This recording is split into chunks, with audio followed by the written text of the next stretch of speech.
좌우 사람께 평화 인사 사랑하고 축복합니다. 잘 오셨습니다. 인사하겠습니다. 인사할까요?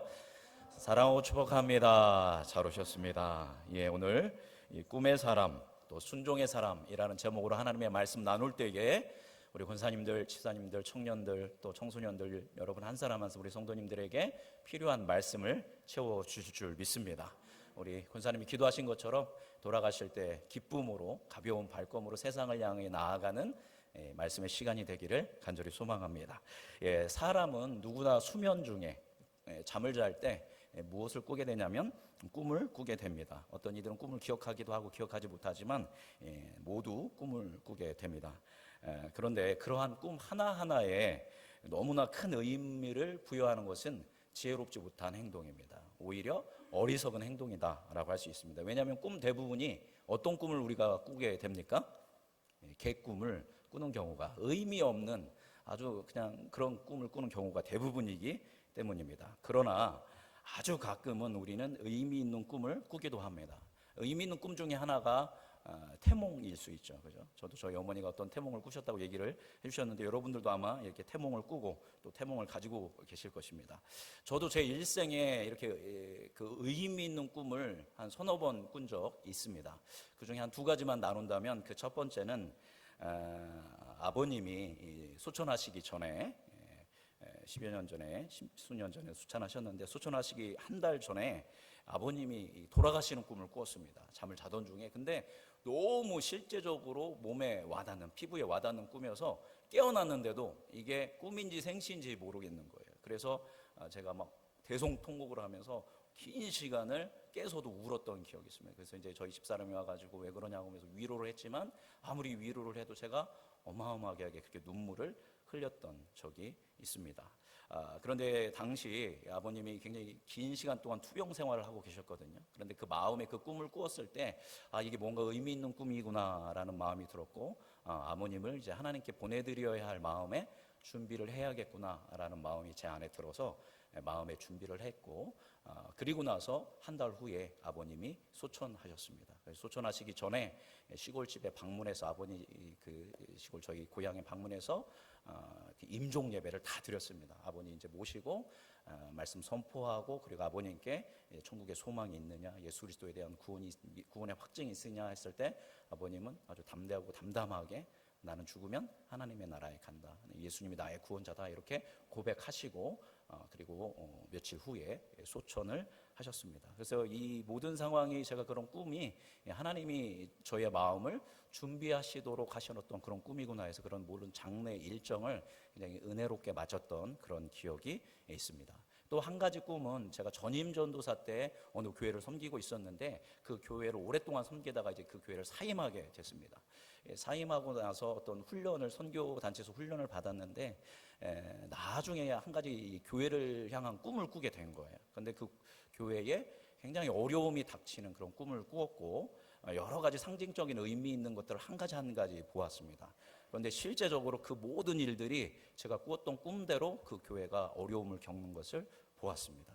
근데 감사한 것은 그 어려움을 회복되어지는 어떤 그런 상징적인 어떤 그런 것도 저에게 보여주셨고 그래서 그 교회가 지금 회복되어지고 있고 그래서 제가 기도할 때마다 생각이 나면 그때 섬겼던 그 교회를 위해서 중보 기도하기도 하는 그런 기도를 드립니다. 이렇게 모든 의미의 꿈의 모든 의미를 부여하는 것은 어려움이 있지만 그래도 굉장히 의미 있는 꿈이 있다라는 것을 우리가 기억해야 하고 그래서 저도 이제 목회를 길지는 않지만 그래도 몇십 년 했으니까요. 교회를 가보면 교회에 그렇게 꿈을 잘 꾸시는 분들이 있어요. 의미 있는 꿈들을 잘 꾸시는 분들이 있어요. 은사라고 볼 수 있습니다. 또 어떤 분들은 꿈은 잘 못 꾸는데 누가 꿈 얘기만 하면 그 꿈 해몽을 기가 막히게 해주는 거예요. 그래서 누가 들어도 야 이건 진짜 맞는 해석인 것 같다. 이것도 은사일 수 있습니다. 근데 여러분 지금의 시대는 하나님께서 그렇게 꿈으로 자주 말씀하시지 않아요. 왜 그러실까요? 꿈으로 말씀하실 수 있을까요? 없을까요? 충분히 말씀하실 수 있어요. 그러나 하나님께서 이미 우리에게 뭐를 주셨습니까?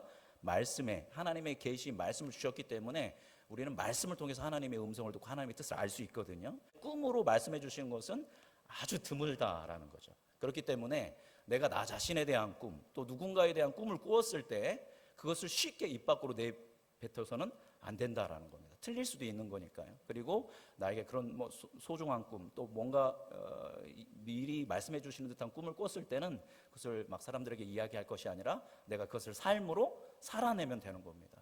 아, 나에게 이런 일이 있을 수 있겠구나. 아, 나에게 이런 부분이 있구나라는 것을 붙들고 기도하면서 그것을 살아가면 되고, 또 타인을 향한 꿈을 꿀 때도 있어요. 그죠? 그랬을 때는, 그 꿈을 주었을 때는 그것을 정죄라든가 너 이렇게 하면 안 돼, 이렇게 아니라 그냥 아무 말 없이 그를 위해서 중보기도 하는 게 지혜롭다라는 겁니다. 그래서 꿈의 영역은 함부로 우리가 이야기할 것이 아니라 마음에 품고 그 꿈을 내 삶으로 살아가고 또 누군가를 위해서 중보기도하는 것이 성경적이고 성숙한 그리스도인의 모습이다라는 것 여러분 기억하시기 바랍니다. 한 번쯤 다루면 좋은 이야기인 것 같습니다.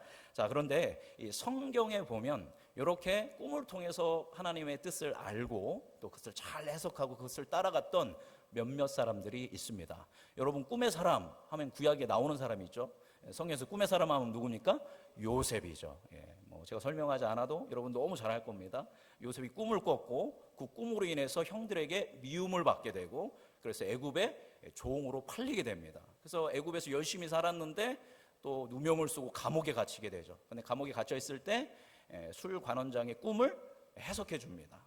그리고 그것이 계기가 되어서 바로가 어떤 불길한 꿈을 꾸게 되는데 그 꿈을 또 요셉이 해석해 주게 됩니다. 기가 막히게 그 해석을 하게 됐고 그 해석을 통해서 요셉은 죄수에서 노예와 죄수에서 일시에 뭐가 되냐면 애굽의 총리 대신이 돼서 이제 다스리게 돼서 이제 애굽에 큰 가뭄이 오게 됩니다. 애굽만이 아니라 고대 근동의 모든 지역에 가뭄이 오게 되는데 요셉이 총리 대신이 되어서 그 곡식들을 7년 풍년 동안 잘 가두어서 사람들의 생명을 구원하는 그 역할을 하게 되고 또 그래서 이스라엘의 그 모든 아들들 이 야곱의 12아들들 해서 70인이 애굽에 들어오게 되고 400년이 지난 다음에 그래서 이 70명이 몇 명이 되냐면 남자만 60만 명 그리고 여자까지 합하면 약 200만 명이 여자와 아이들 노인까지 합하면 200만이 되는 그런 이제 인구 폭발이 일어나게 됩니다. 아브라함에게 이삭에게 야곱에게 약속하셨던 것이 누구를 통해서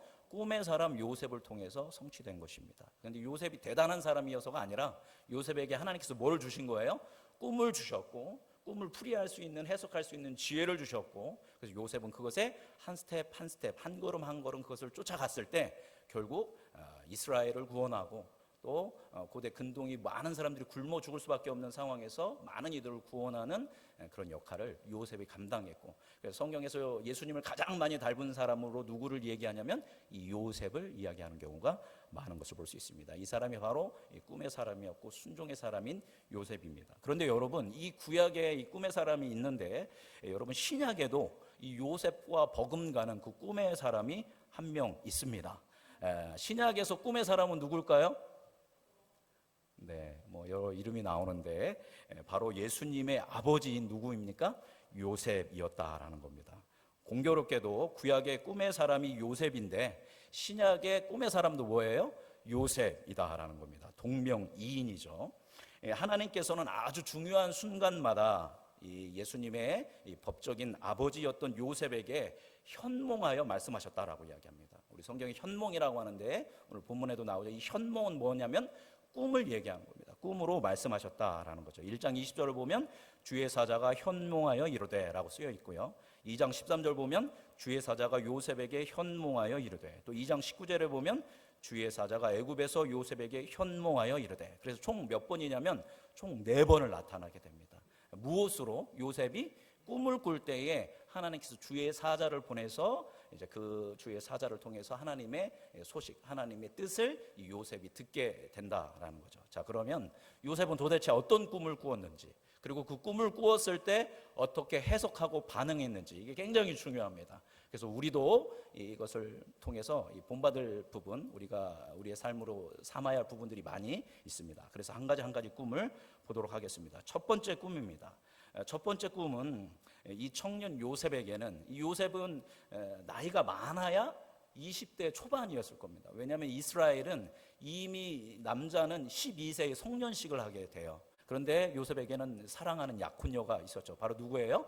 마리아입니다. 여러분 생각해 보세요. 이제 약혼까지 했고 결혼할 날이 있으니까 얼마나 알콩달콩하면서 그 결혼식을 기다리면서 그 마음이 애틋했겠습니까? 그죠? 그런데 결혼할 날을 손꼽아 기다리고 있었는데 어느 날 청천벽력 같은 소리를 듣게 됩니다. 나의 사랑하는 여인이었던 처녀 마리아가 뭐를 했다라는 거예요? 임신을 했다는 소식이 소문해서 누구의 귀까지 들어왔냐면 이 청년 요셉에까지 들어옵니다. 근데 그럼 요셉이 이 소문을 들으면 할 수 있는 것이 두 가지 반응을 할 수 있습니다. 이것을 그냥 묻고 넘어갈 수 없는 게, 이것은 뭐냐면 율법에서 여러 가지가 있기 때문에 두 가지 율법에 의해서 두 가지 할 수 있는데, 한 가지는 뭐냐면 이것을 법정에 세우는 겁니다. 심판하는 거죠. 나에 대한 사랑을 배신했으니까 너는 심판을 받아야 한다 해서 돌을 맞는 것, 이것이고, 하나는 뭐냐면 조용히 파혼을 조용히 소리 없이 하는 것입니다. 이 두 가지 선택을 요셉이 할 수 있다라는 것입니다. 그 요셉의 선택을 보면 굉장히 요셉은 마리아를 굉장히 사랑했다라는 것을 볼 수 있습니다. 왜냐하면 요셉의 선택은 무엇이었습니까? 우리 19절 말씀을 한번 읽어볼까요? 자, 19절 같이 읽어보겠습니다. 앞에 본문이 있습니다. 시작. 그의 남편 요셉은 의로운 사람이라 그를 드러내지 아니하고 가만히 끊고자 하여. 그래서 요셉은 심판하는 것을 보류하고 그냥 조용히 파혼하기로 결정하게 됩니다. 자, 요즘도 이 이슬람 지역에서는 여전히 명예살인이 있는 거 아시죠? 내 딸이라든가 내 여동생이라든가 누나가 잘못하면 아버지나 형이 가서 참수합니다. 그 목을 참수합니다. 그래도 물론 지금은 법정에 세워지기도 하지만 사람들에게 비난받지 않는 게 지금의 이슬람이거든요. 이 시대의 이 요셉이 그렇게 마리아를 심판했더라도 전혀 문제가 되지 않습니다. 그런데 가만히 끊고자 한 것이라는 것은 무엇을 의미하냐면 요셉이 마리아를 정말로 뭐 했다라는 거예요?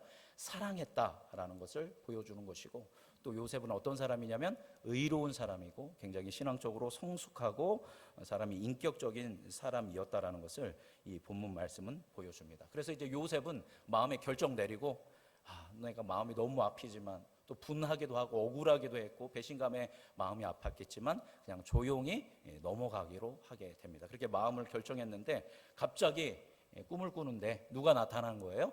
주의 사자가 나타납니다. 근데 그 꿈은 무슨 꿈이 아니었습니까? 개꿈이 아니었습니다. 누구도 부인할 수 없는 의미 있고 영적인 꿈이었던 거죠. 그 꿈의 내용은 뭐였냐면 이 처녀 마리아는 뭐로 잉태했다? 성령으로 잉태한 것이다. 부정에서가 아니라 성령으로 잉태한 것이고, 그렇게 잉태된 태 속에 있는 그 아이는 장차 누가 될 것이다? 세상을 구원할 메시아가 될 것이다 라고 이야기합니다. 그러니까 죄송합니다. 요셉아, 당황하지 말고 걱정하지 말고 무서워하지 말고 뭐 해라? 그 마리아를 데려와라. 그리고 아내를 맞이해라. 아주 친절하게 그러면서, 그리고 아들이 낳으면 이름을 뭐라고 지어라? 예수라 지어라 라고 이야기합니다. 이름까지 친절하게 이야기해 줍니다. 천사는 친절하게 얘기해 줬지만 요셉의 입장에서는 굉장히 어려운 그런 이야기였겠죠. 자, 여러분이라면 어떻게 하셨겠습니까? 내 배우자가 될 사람이 또는 내 며느리가 될 사람이 임신을 했는데 그 임신한 게 성령을 잉태낸 것이다 라고 이야기한다면 쉽게 받아들일 수 있을까요? 요셉은 어떻게 반응했습니까? 우리 1장 24절에서 25절 같이 읽어보겠습니다. 앞에 있습니다. 읽어볼까요? 시작. 요셉이 잠에 깨어 일어나 주의 사자의 분부대로 행하여 그의 아내를 데려왔으나 아들을 낳기까지 동침하지 아니하더니 나음의 이름을 예수라 하니라. 요셉이 어떻게 했대요? 잠에서 깨어서 어떻게 했습니까? 일어나서 주의 사자의 분부대로 행하여서 그의 아내 누구를 데려왔답니까? 마리아를 데려왔다라는 것입니다. 이게 있을 수 없는 일이죠. 그죠? 그런데 이 청년 요셉은, 그죠? 이 젊은이 요셉은 하나님의 말씀에 순종해서 그렇게 여인을 데려오게 됩니다. 이 사건은 한 번에 일어날 수 없는 이 기적이 3번 일어난 거죠. 먼저 마리아의 기적이죠. 처녀의 몸으로 네가 임신하게 될 것이다 라는 것을 들었을 때 마리아가 뭐 했습니까? 순종했습니다. 그렇게 하겠습니다. 있을 수 없는 일이죠. 그리고 진짜 그렇게 순종했을 때 마리아가 처녀의 몸으로 잉태를 하게 되었습니다. 이게 두 번째 기적이고, 세 번째 기적은 또 꿈에서 그것을 이야기를 들은 요셉이라는 청년이 그것을 뭐 하기로? 수용하고 순종하기로 했다라는 것입니다. 있을 수 없는 이 일이 3번이나 일어난 것입니다. 그래서 이 마리아의 순종, 또 요셉의 순종이 있었다라는 것입니다. 자, 이렇게 순종을 했어요. 그럼 순종의 결과는 어떻게 돼야 우리가 생각하기에는 좋습니까? 아름답습니까? 순종하면 일이 평탄해지고 또 일이 잘 풀리고 복을 누려야 하는 것이 우리가 생각하는 일반적인 그 종교적인 생각 아닙니까?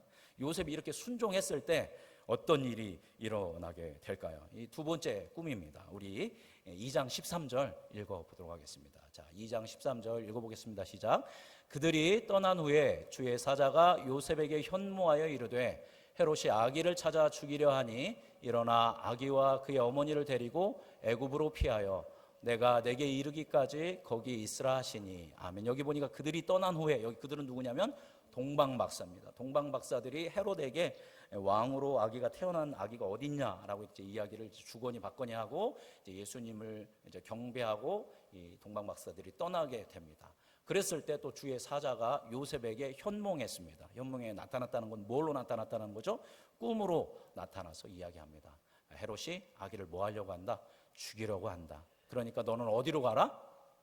애굽으로 가서 내가 있으라고 할 때까지 거기 있어라 라고 이야기합니다. 순종했는데 요셉은 어떻게 순종했냐면 그 마리아를 아내로 받아들였고 또 그 마리아와 아기를 보호하기 위해서 나사렛에서 어디까지? 베들레헴까지 이 가족을 데리고 와서 거기서 호적 신고를 했고 이렇게 자기가 순종했는데 그 순종의 결과는 뭐냐면 이제 죽음의 위기고 그래서 어디로 도망쳐야 하는 거예요? 애굽으로 가야 하는 그런 위기의 상황이 요셉에게 놓여 있다라는 것입니다. 여러분 요셉에게 애굽은 완전 낯선 나라입니다. 요셉이 어디 출신이냐면 갈릴리의 나사렛 출신이거든요. 제가 어디 출신이냐면 충청남도 부여군 구룡면 동방리 172번지 출신입니다. 저희 동네에 제 어린 시절 보냈던 동네에 하루에 버스가 6번 들어옵니다. 여러분 동방리 아시나요? 이름도 촌스럽죠. 동방리. 동방리 모르시잖아요. 그러니까 이스라엘에서도 나사렛 아세요 하면 사람들이 알아요 몰라요? 몰라요. 지만근 목사 동방리에서 와서 하면서 총것이니 이렇게 할 수 있으신데 그런 거예요. 그죠? 누구도 요셉도 바로 이런 나사렛 출신이에요. 아주 촌에서 살았던 사람입니다.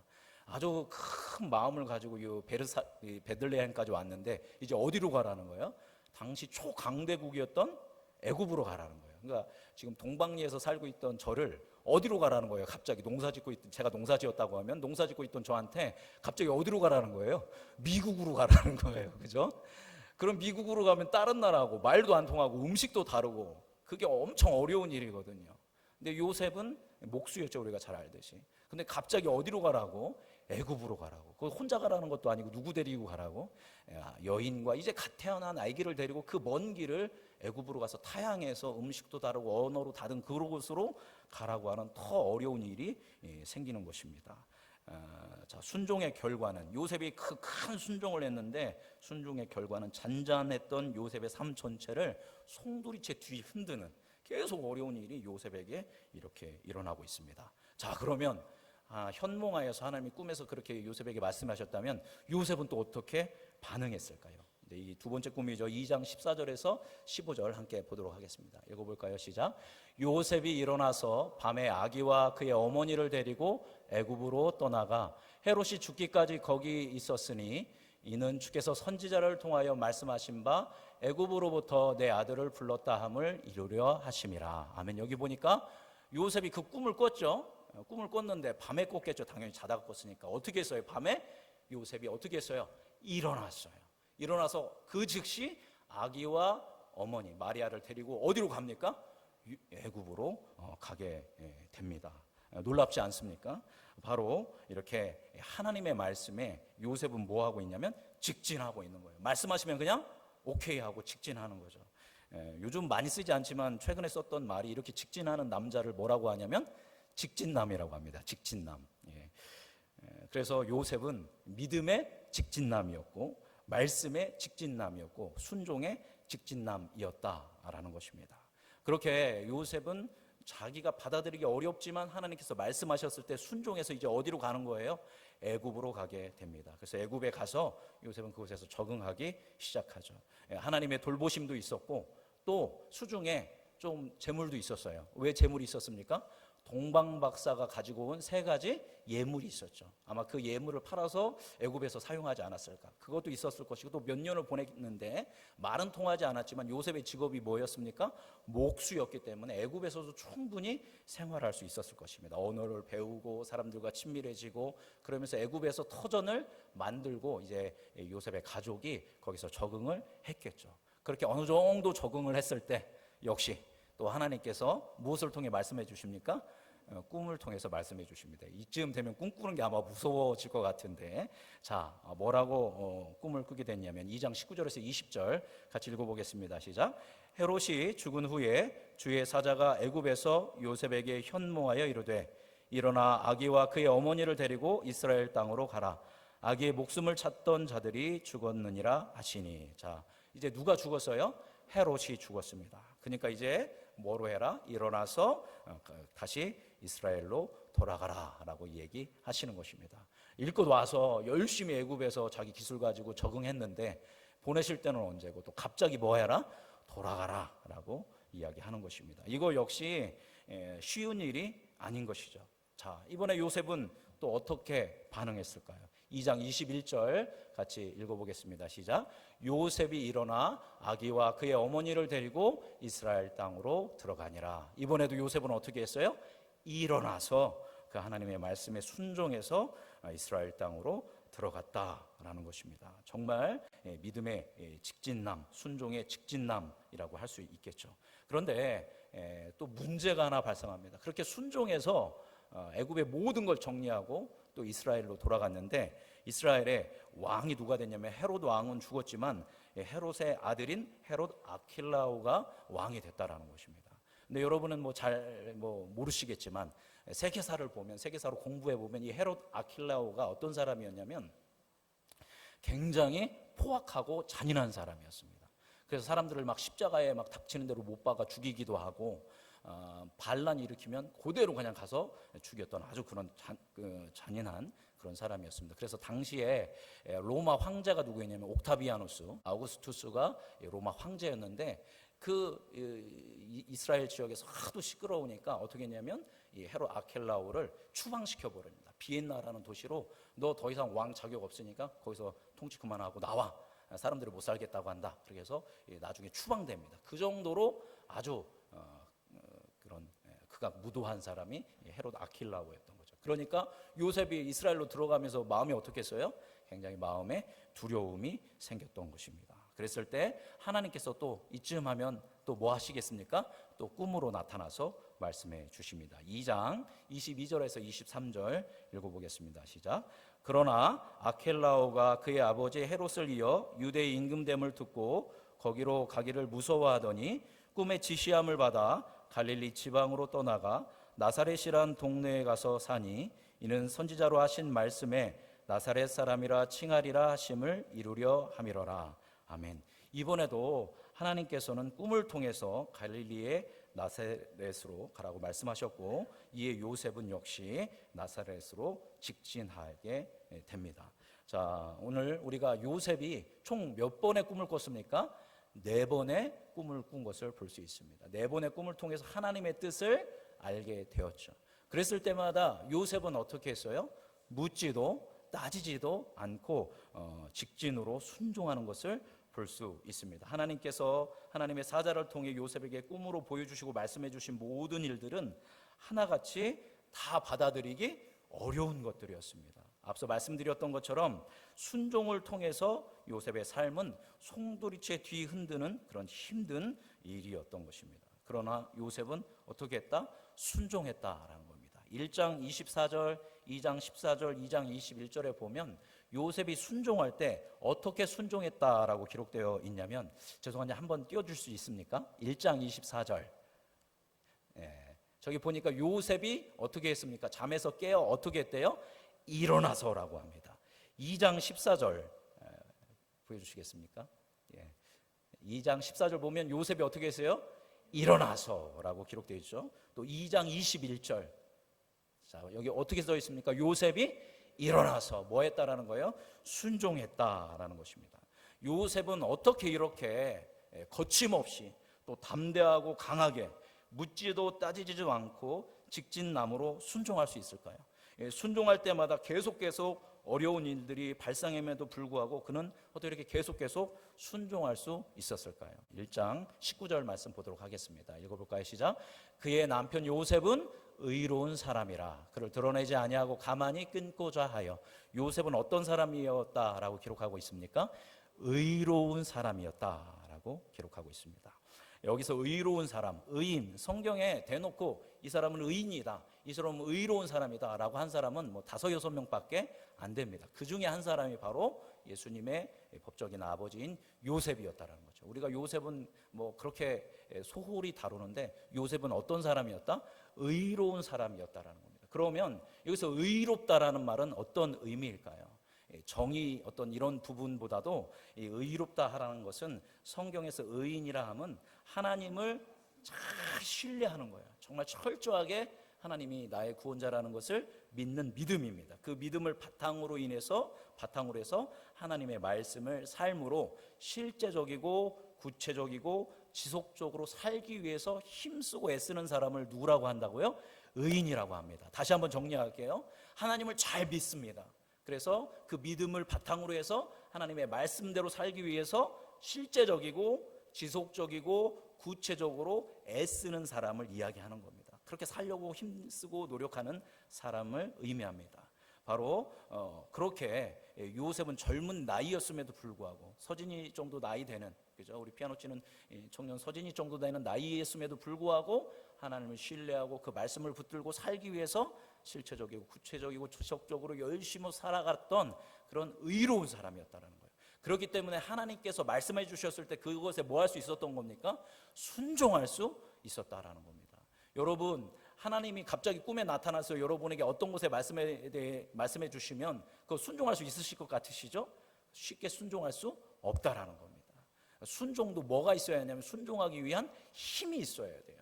순종할 수 있는 근육이 있어야 돼요. 우리가 힘을 쓰려면 근육이 있어야 하지 않습니까? 그러니까 우리가 순종의 근육이 있어야 하나님이 여러분에게 직접적으로 말씀하실 때 그거에 대해서 순종할 수 있다는 거예요. 그러면 그 순종의 근육은 바로 무엇이냐면 평소에 항상 일상에서 내가 하나님을 신뢰하고 그 말씀으로 힘쓰고 살아가기에 힘쓰고 애쓰는 삶을 살아갈 때, 실제적이고 지속적이고 구체적으로 그렇게 살아갈 때 하나님께서 여러분에게 말씀하실 때 여러분은 비로소 그때 뭐 할 수 있는 거예요?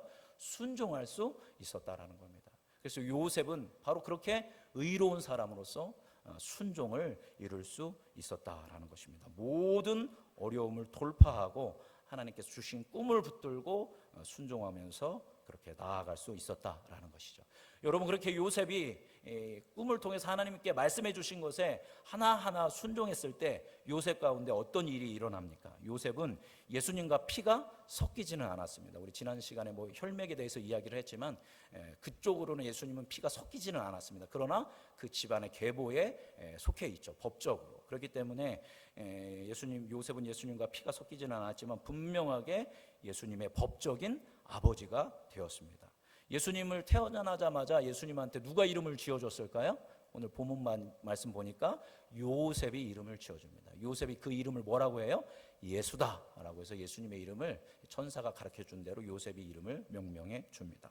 예수님을 책임지는 어마어마한 임무를 맡았고 어렸을 때부터 아기 때부터 예수님을 양육하는 영광을 이 요셉 청년은 누렸다라는 것입니다. 여러분, 예수님의 직업이 무엇이었습니까? 요셉의 직업과 동일하게 마가복음 6장 3절 보면 이 사람이 마리아의 아들 목수가 아니냐, 예수님의 직업은 목수였다라는 것입니다. 일전에도 제가 한번 설명드렸었는데 예수님은 누구를 따라서? 아버지를 따라서 목수가 된 것입니다. 그런데 이 목수라는 원어가 그 헬라어로 테크톤인데 이 테크톤은 그냥 일반적인 목수가 아니라 장인을 이야기합니다. 그러니까 예수님은 일반적인 목수가 아니라 아주 탁월한 목수였다라는 것입니다. 예수님을 그렇게 탁월한 목수로 누가 만들었을까요? 아마도 아버지인 요셉이 예수님을 그 테크톤 장인 목수로 만들었을 것입니다. 즉 예수님한테 살아가는 법을 요셉이 가르친 것이죠. 이렇게 요셉이 의로운 사람, 순종의 사람이었기 때문에 하나님의 꿈을 꾸게 될 수 있었고 하나님의 아버지로 택함을 받는 영광을 누렸던 것입니다. 말씀 정리하도록 하겠습니다. 구약의 꿈의 사람이었던 요셉, 신약의 꿈의 사람이었던 요셉, 둘 다 꿈의 사람이었습니다. 꿈을 꾸었고 그 꿈을 잘 해석했습니다. 그래서 구약의 요셉은 자기의 가족만이 아니라 고대 근동의 수많은 사람이 굶어 죽을 수 있는데 그들을 구원하는 역할을 이 요셉은 감당할 수 있었습니다.